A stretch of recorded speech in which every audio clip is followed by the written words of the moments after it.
Abu Dhabi, the richest city on the planet. It wants to join the City Super League and is undertaking an incredible transformation, building this extraordinary skyscraper, Uldar HQ.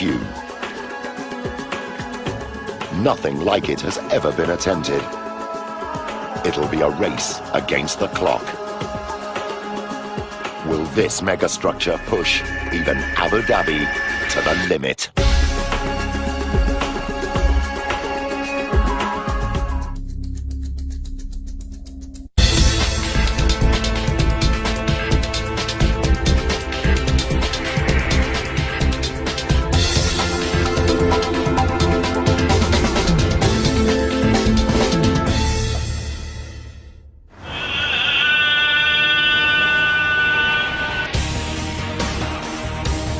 Abu Dhabi is in the midst of a construction boom.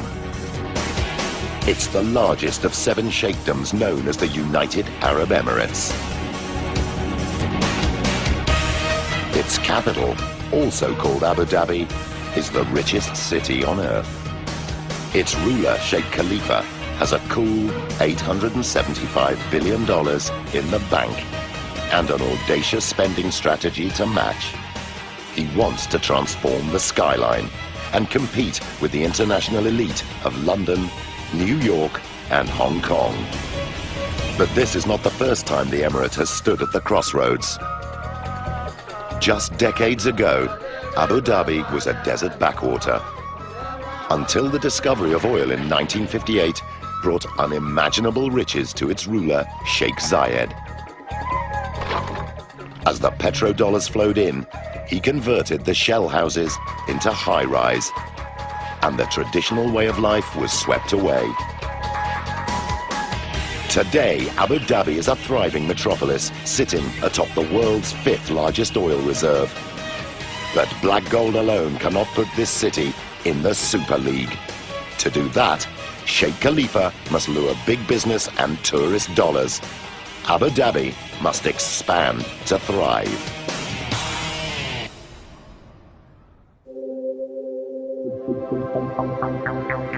To put Abu Dhabi on the world map, fledgling property developers Uldar plan a whole new micro-city, Al Raha Beach.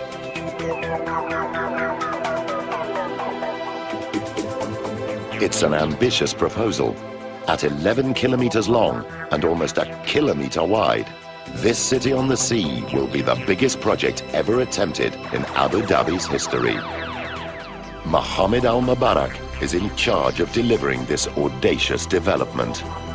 The vision of their highnesses and the vision of Uldar was to create this almost mini city where people can live, study, play, and work in one destination.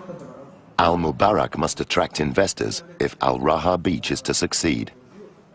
So to launch the project, he commissions a signature skyscraper. Creating an iconic structure on Al Raha Beach was of vast importance on basically putting Al Raha Beach on the world map. Al Mubarak sets Lebanese architect Marwan Zareib the task of designing an icon that raises the stakes even higher. The building will become Uldar's headquarters in the heart of their colossal development. But creating something new in a land where the iconic is the everyday won't be easy. Neighboring Emirate Dubai has taken center stage with a number of headline-hitting projects. The world's tallest skyscraper, Burj Khalifa, the Palm, and the World, and the emblematic Burj Al Arab. To stand out from the crowd, Zareib knows he must redefine the extraordinary. Simple can be powerful sometimes, and especially in architecture. You can see it since the pyramids of Egypt. Most of the iconic buildings are very simple buildings. But it isn't until Zareib is relaxing on a plane that he has a brainwave. But I couldn't sleep, so it was a moment of relaxation, you know. And then the idea came simply. So I took a pen and I drew it on a sketchbook. The design is simple but daring. A round skyscraper taller than the Statue of Liberty, with a curved glass skin covering the area of 4 football fields. To be honest with you, the moment I imagined it, I knew it was a winning concept. I knew it was something different. In fact, the design is so unusual, Al-Mubarak initially doesn't know how to react. And when I first looked at the MZ design, I was a bit confused in the beginning, to be honest with you. I felt like I was looking at a comic. I felt that this was a flying saucer and basically it landed on Al-Rah beach. And I just kept on staring on it for like another 15 minutes. And after 15 minutes, I just fell in love with it. Zaraib's design is inspired by nature. 2 giant circular curved walls of glass mirror an open clamshell. Architecture is nothing but imitation of nature. At the beginning, the idea was so geometrical, very pure. It's like a seashell. The seashell has deep meaning for Abu Dhabi with its seafaring heritage. But a circular design poses a problem. Just like a coin that stands on its edge, it risks being unstable. The circle must be balanced. So Zaraib turns to some very old-school geometry. The real challenge of the facade, of the circular facade, was to find the 2 points where the building should pose on the ground. And for that, I had to go back to one of the oldest rules in architecture, proportion. When you have a circle, you can divide it into a pentagram.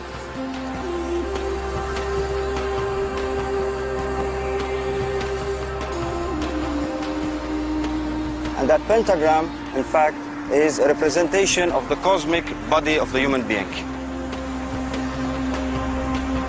So you can put a man in that pentagram, the man and the universe. So the pentagram will define the 2 points of the circle where the facade will lay on the ground. And this will create the perfect balance.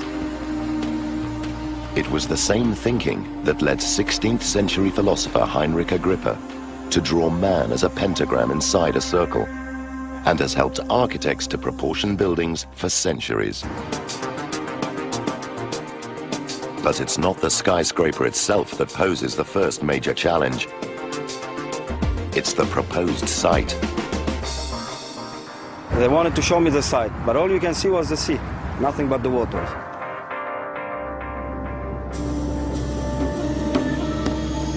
Unbelievably, the solid ground required for Old RHQ does not yet exist.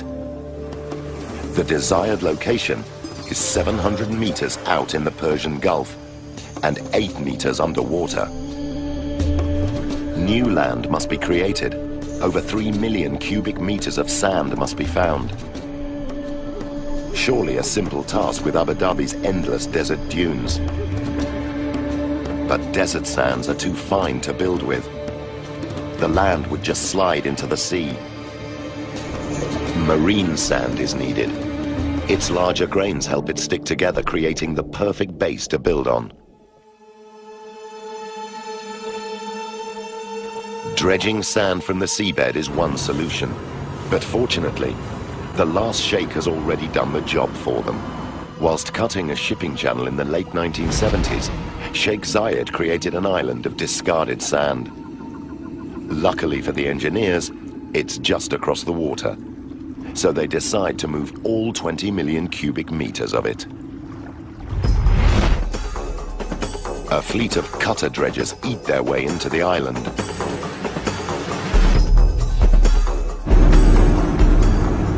These are no ordinary dredgers. It takes an enormous claw layered with 48 reinforced steel teeth to slice through the hardened sand. The sand is pumped through a floating pipe to the construction site. Here, excavators toil 24 hours a day to flatten the virgin ground.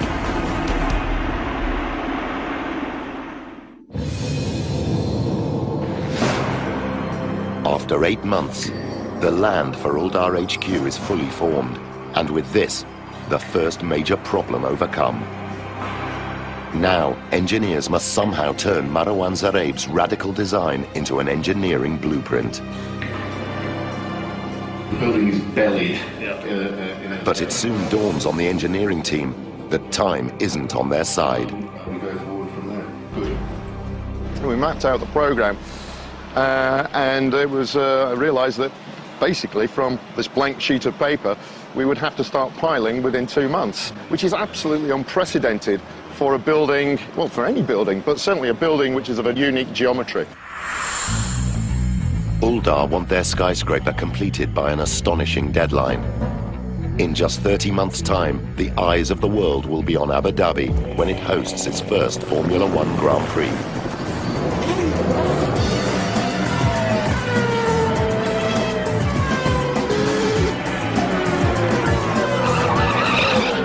The racetrack will be on its own designated island, complete with hotels and theme parks. And Uldar are building the lot. The international press and tens of thousands of visitors will descend on the city. It's the ideal opportunity for Uldar to showcase their new HQ. But to stand any chance of meeting this target, the team will have to pull out all the stops.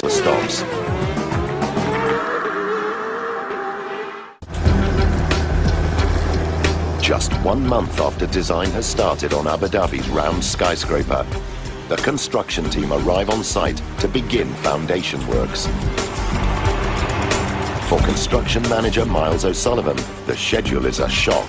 With the design not complete and being told you're going to pile in 1 month, almost crazy. But it's not just the first deadline O'Sullivan has to worry about. Uldar HQ's round curved shape presents an enormous sail-like area when wind strikes. Wind tunnel tests must be done to prove the foundations can take the strain. But the results won't be back until work has already started. Abu Dhabi is regularly hit by high-pressure winds that sweep in from the Persian Gulf. But building Uldar HQ so close to the sea will put the foundations under another kind of pressure. Digging for Uldar HQ is very similar to digging here in the sand. What you get as you dig down is you'll get to see the groundwater starting to surge through the sand.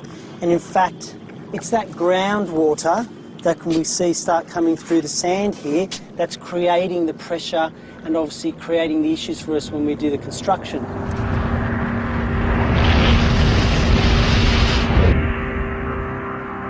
The upward pressure of the water and the loose sand pose a problem for foundation construction. Before excavation can begin, the team must build a solid barrier called a diaphragm wall or D-wall. It's a concrete barricade formed of interlocking panels which socket into the bedrock and reach 16 meters below the surface.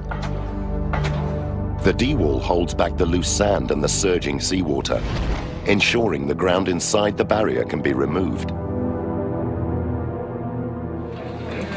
These areas here, what are these? The D-wall must be built before the foundations can be laid.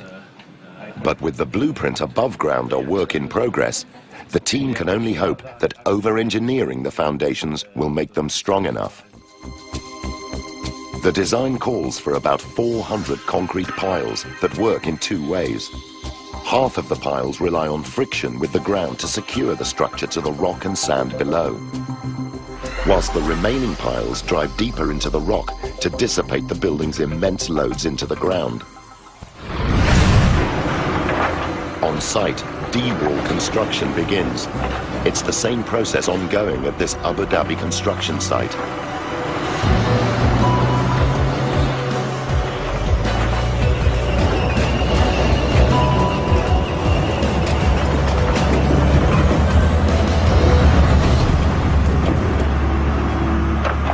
Until recently, Al Raha Beach was just a vision for Uldar's Mohammed Al Mubarak, but the dream is slowly emerging from the sea. Seeing that land come up, seeing the amount of basically work and the amount of basically staff we had on the ground to make sure that was going to be done, that was like watching Rome being built. The D-wall and concrete piles create a firm foundation upon which to build Uldar HQ. But the force of the sea pushing up through the sand still poses a threat to the skyscraper. A great way of demonstrating the problems we faced at Outer HQ with the groundwater is in imagining that this bottle here is Outer HQ. And as I push the bottle down, you'll see forces are exerted on my hand. And in fact, that's the groundwater trying to push the building out, trying to push Outer HQ out of the building site. To keep the site dry during construction, water is sucked out of the sand and pumped out to sea. But that's only a short-term solution. To protect this skyscraper in the long term, the team need an extra defense. It's a giant slab of concrete called a raft. It creates a barrier against surging water, stops the piles from punching up through the building, and acts like a snowshoe to evenly distribute Uldar HQ's 59,000-ton weight into the ground. Raft construction for Outer HQ is 12,000 cubic metres of concrete, which is a 30,000-ton structure. It's a huge element. With 2,000 truckloads of concrete to pour, it's a job that continues into the night.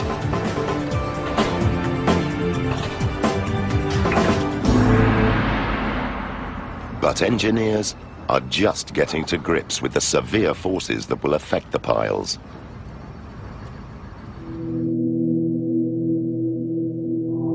The unique shape of the skyscraper will capture wind like the sail of a yacht.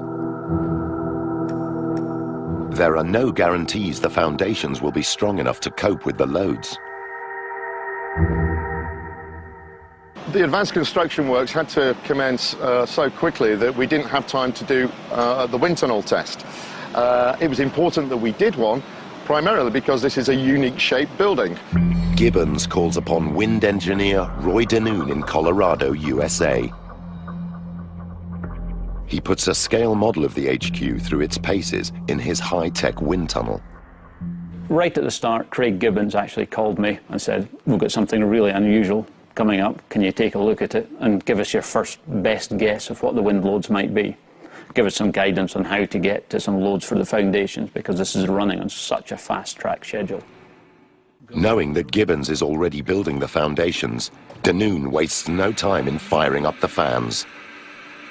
If the tests reveal the wind loads are higher than predicted, the foundations already in the ground may have to be redesigned. To be putting in the foundations before we could finish the wind tunnel testing, that always gives us a little bit of cause for concern. Denoon is right to be worried. He knows how high-altitude wind impacts on very tall rectangular skyscrapers. But Uldar HQ's lower height means another type of wind is the threat.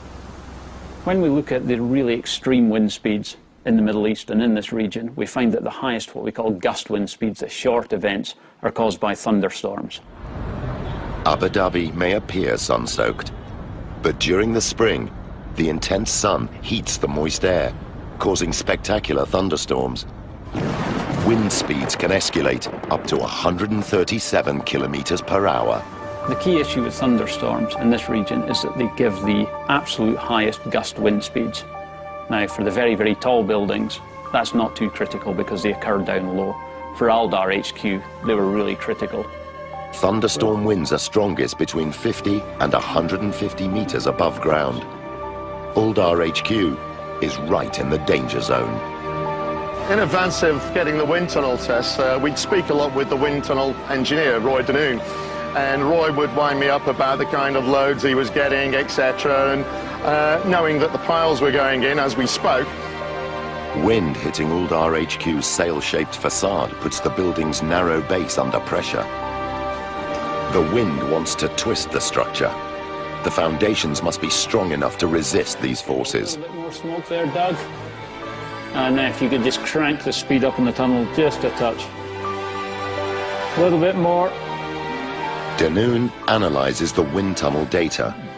Fortunately for Gibbons, It's Denoon's jokes that have no foundation. And I got the results back from the wind tunnel test, and they were within an absolute whisker of my early predictions. And I was just delighted by that. I couldn't wait to get on the phone. They were pretty relieved, I think, because I think they'd been sweating on it a bit. It was a great relief to know that Roy was just winding me up, and that in actual fact the wind loads were very much in line with what our expectations were. The results of the wind tunnel test are great news, but the relief is short-lived. Now the structure needs a super strong backbone or core.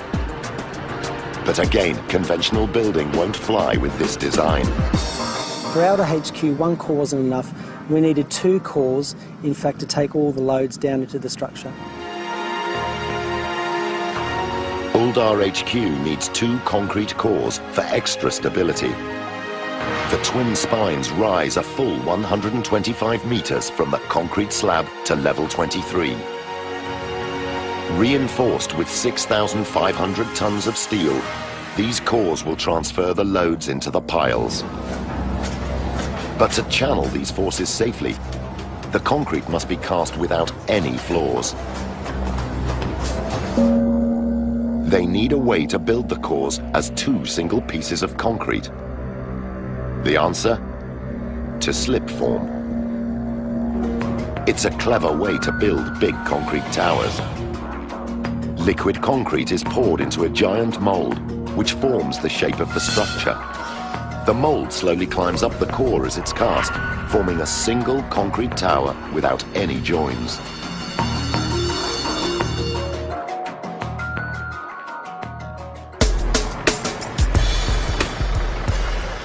Seamless concrete will ensure the HQ's cores are strong.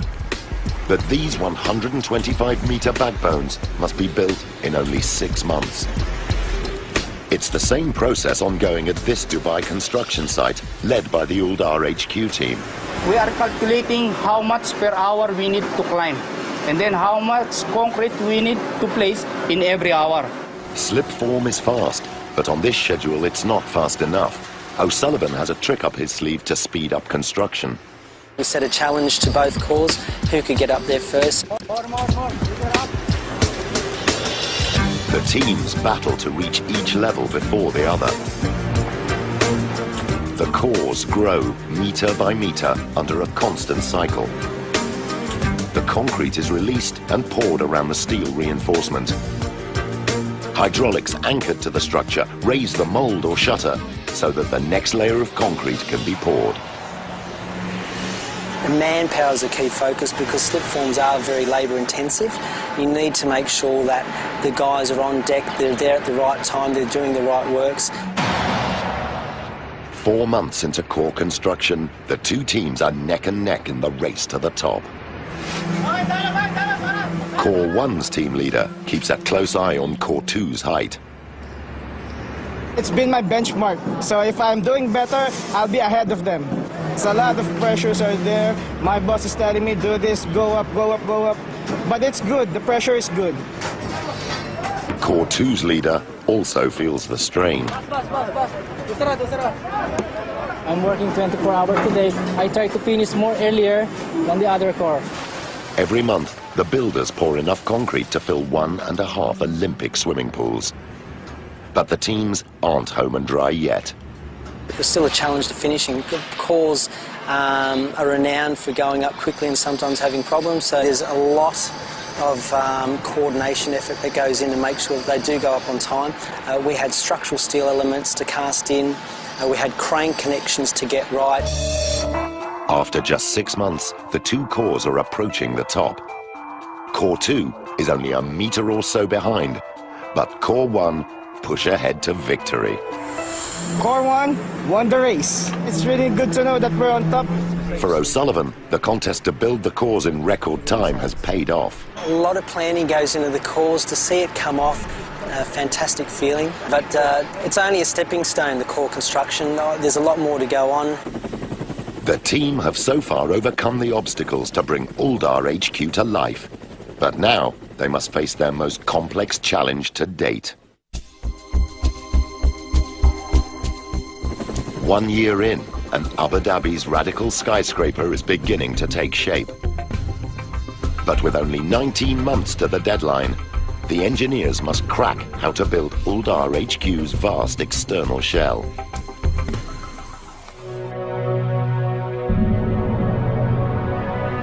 The design demands a heavyweight shell to support its wide girth and survive huge wind loads.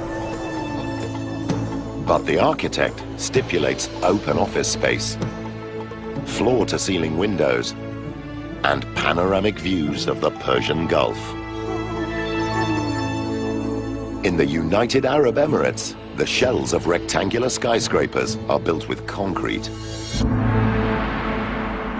But the geometry of Uldar HQ's shell is so complex, it must be built with the precision of a Swiss watch to fit together. On this scale, achieving millimeter accuracy with concrete is practically impossible. We knew at the outset a wholly concrete building was never going to work in this instance. And still, I understand that now we've been able to get a high degree of repetition through. And there we go. The engineers need another solution. The answer? A specialized steel exoskeleton called a diagrid. It's a muscular but slender steel frame that will form the HQ's unique shape and will channel forces through its high-strength beams and joints into the cores.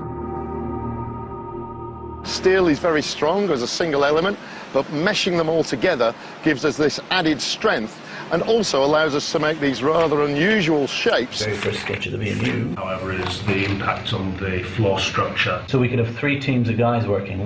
The steel exoskeleton should make the architect's vision possible, but it'll be a first for the United Arab Emirates. Constructing a skyscraper like this will be a step into the unknown. The geometry of the building presented a significant challenge to us, but the other challenge was that a diagrid building, or buildings using this diagrid system, had never been built before in Abu Dhabi and the UAE. Let's have a look at it if you don't mind. It'll take expert steel fabricators to pull this job off. When we first seen the design, it was something that we knew we had to put our most experienced guys on it. The structure's very, very complex. The army of fabricators work in shifts around the clock to cut and weld 2,500 tons of steel. The factory is building a series of A-shaped steel sections, weighing up to 30 tons each. They will connect together to form the structure's signature curves. But if manufacturing these giant A-frames is not a big enough job, lifting them into position on site will be a major challenge.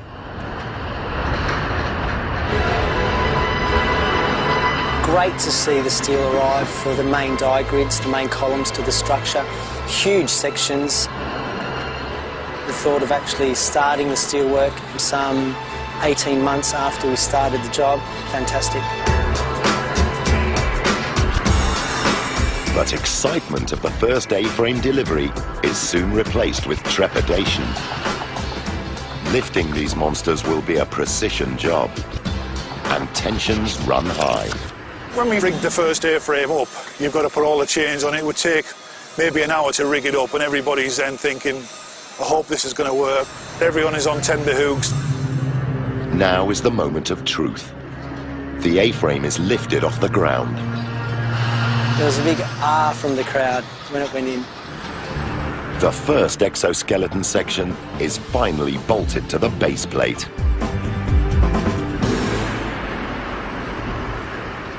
To see one go in, an amazing feeling. First A-frame up, again a milestone achieved, but then a lot more to go. Another 99 A-frames must be fitted to form Abu Dhabi's unique skyscraper. The handover date is now just 19 months away.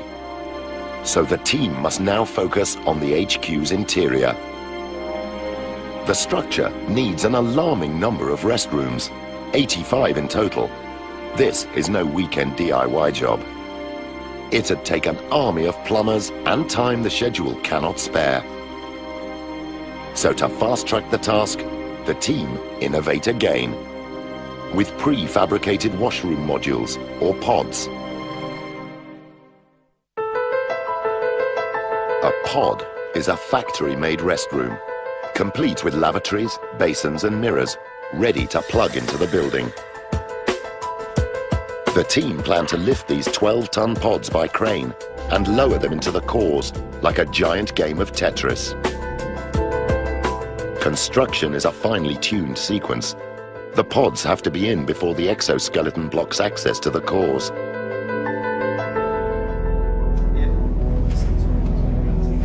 Uldar must approve the design fast, but there's a problem. We produced a lot of visuals and graphics which we had signed off. Then we actually built the pod. We went to look at it at the factory and a lot of people thought that's it. But Uldar unexpectedly rejects the pod design. It's just too ordinary for such a futuristic skyscraper. It will take months to remodel, and the exoskeleton can't wait. The whole plan could go down the pan. The only option is to leave out 2 roof sections and drop in the pods later, but this has its own dangers. With 0 hour looming, the team must now wrap the building's skeleton with a glass skin. And no one has ever built a glass facade like it. The geometry of Uldar HQ is highly complex. 2 giant bowed facades cover an area the size of 52 basketball courts. A 3rd narrow surface joins the round facades like a zipper, arcing an extreme 290 degrees from one side to the other. But curved glass like this doesn't exist. The engineers need another plan. The secret to covering a curved surface with flat glass is its shape. Square glass isn't an option. Squares can only bend in one direction at a time without distorting. Uldar HQ needs triangles. They can pivot on 3 axes and seamlessly join with their neighbors. To form these complex curves, it'll take 25,000 individual panes.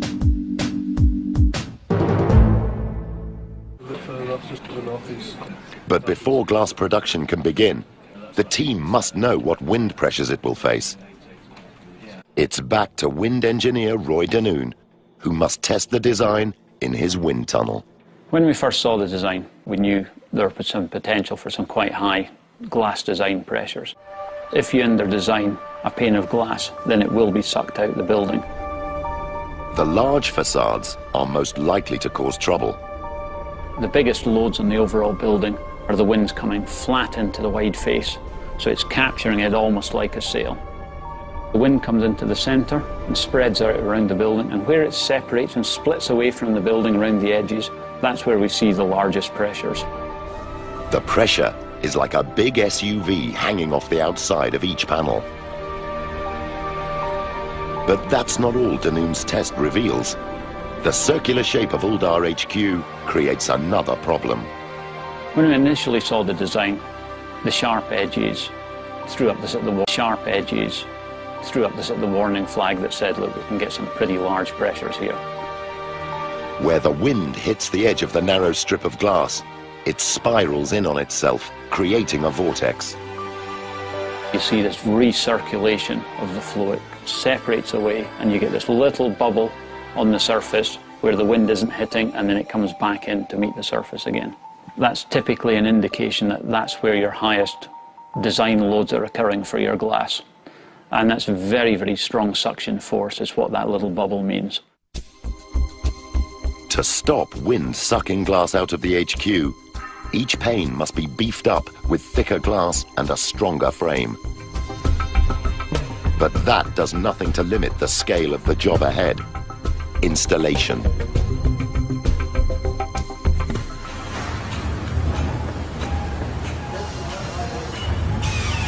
You talk about 25,000 pieces of glass. To do that for the building in 10 months, It's a monumental effort. It's a constant battle, making sure that you get the glass to site. But having the glass factory on site is a lifesaver. It made it easier for the site to actually call up on glass. Once they are installing the panel, they ran out of glass, we're immediately on the phone. We need more panels over there, so we got them on a truck, and 5–10 minutes later they were on the site. The glass factory sends the panels to the site by truck, and the panels are lifted by crane up to the installation team.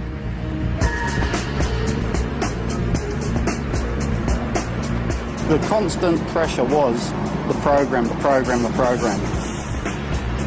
The glass is pulled onto the floor plate, but it takes a team of 8 specialist riggers to install the panels. Probably the hardest thing was the sheer volume that had to be installed. Fixing glass on a curve at this height means the panels have to be swung out from a platform that hangs out of the building. It should be easy, but then this team have Abu Dhabi's wind to contend with. The wind here can just blow in from nowhere. It caused us no end of problems. The glass would start to revolve and spin. We would get a choice whether to lift it, bring it into the building, put it down, or to put it straight back down on the ground. They were decisions that had to be made on the spot. And you don't want a large panel coming down from 20 stories. Just contemplating that, it doesn't bear thinking about. This glass panel makes it into position in one piece. But the team have another 29 to install every day if they're to meet their targets.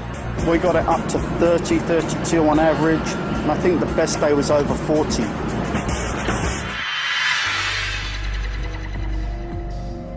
But as the line of glass fast approaches the top, the team must install the delayed washroom pods to close up the roof steel.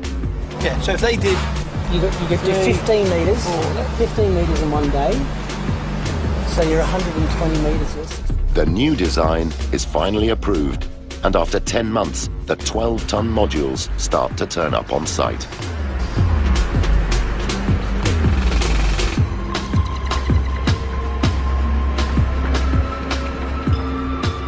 The pod drops are quite quick. We hook them up, we take them up the 140 metres to the top of the tower crane. The pod can now be lowered into the core shaft.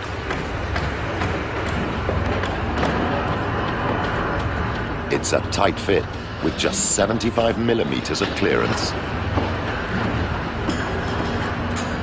When I saw the first pods in, it was a relief that that saga was over and we'd actually managed to achieve what the client wants. The pods are on the move, but the long delay has serious consequences.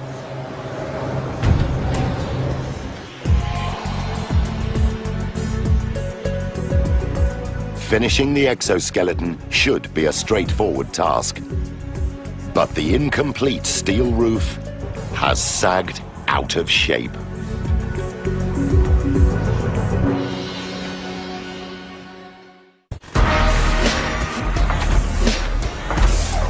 Eight months from the deadline, and the world's first spherical skyscraper is fast approaching completion.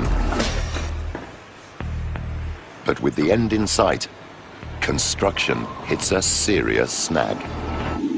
The delay in fitting the washrooms into the cores has forced the team to leave the roof arch open, causing the steel to slouch out of shape. The arch of the HQ's lightweight roof is the key to its strength. Its curves evenly distribute the forces down into the foundations. But if any elements of the arch are missing, the forces cannot flow away. The roof will sag under the weight. To discover how serious the slump is, the steel is surveyed. I made a phone call to our site supervisor, Bob, and asked the question of what the actual sag was recorded, expecting it to be around about 50, 60 mil. When we got the figures of 150 millimetres, I was a little bit shocked. With a building that relies on precision engineering, a 150 millimetre sag is a huge problem. The roof will not slot together. The brackets to connect the remaining 40 glass panels will be out of alignment. There is no time to redesign. The team have to somehow make the roof steel fit together. The only way is to lift the entire roof into position, and it weighs a staggering 200 tons. Even for experienced steel engineer Bob McPhee, this is a serious undertaking. I hate it when you start waking up thinking about your work. I've never liked to do that. To lift the roof arch, 2 hydraulic jacks are positioned on top of a load-bearing wall, carrying 80 tons of weight into the core. 2 more jacks are propped with 16-meter-tall steel columns and channel 40 tons each into the concrete floor of level 23. The props are packed with steel slabs to hold the roof in position as the jacks are raised. The roof was moving firstly a couple of millimetres, then 5, then 10, then gradually into its position, 20, 50, 100, and then into its final position, 150 millimetres. The entire roof is raised by a whopping 170 millimeters. The slumped arch is finally in the right position. All that remains is to lift the last steel section.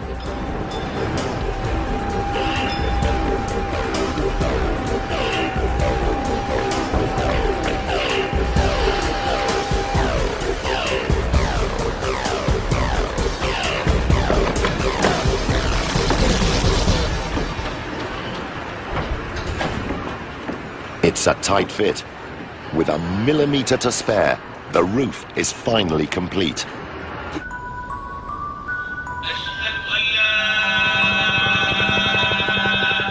With just weeks to spare before Abu Dhabi's first Formula One motor racing spectacle hits town, all of Uldar HQ's 25,000 glass triangles are in position, except one. The glass installation team lower the pane inch by inch. No one wants to be responsible for shattering the last sheet of glass. It's a defining moment for the team. Finally, the last pane slots into place. Ecstatic. Actually see the last bit of glass go in. Amazing feeling. Hopefully the guys here feel the same way, and I'm just overjoyed. Against all the odds, and in just 30 months, the team have fulfilled their brief.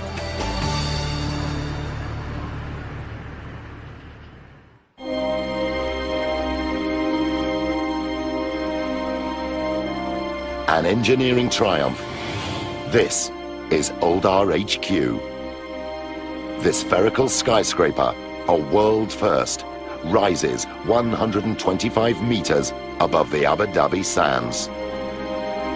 All 3,000 glass panels mirror the surrounding landscape, reflecting the blue skies and the rolling sea of the Persian Gulf.